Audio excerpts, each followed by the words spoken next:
各位朋友，大家好，又係我同大家傾偈。講到今日5月12號個金市，真係睇到人心驚膽跳，上演咗一幕衝高回落嘅大戲。早段因為地緣政治緊張，金價一度懶醒咁衝上3周高位，成4775美金。點知好景不常，隨住美伊局勢突然變臉，金價由高位急挫超過50蚊，跌返落4700美元附近震盪。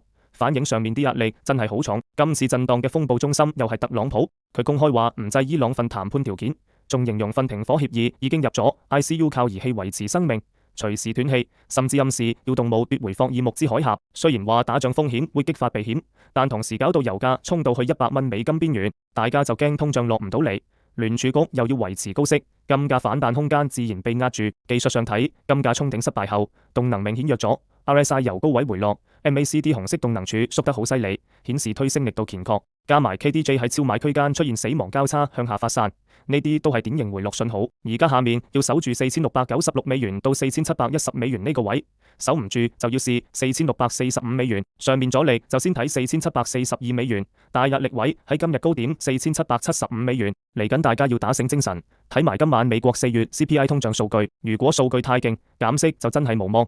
到時金價仲有排震。最後提醒大家，內容僅供參考，入市盈虧自負。記得訂閱、按讚、分享，多謝收看。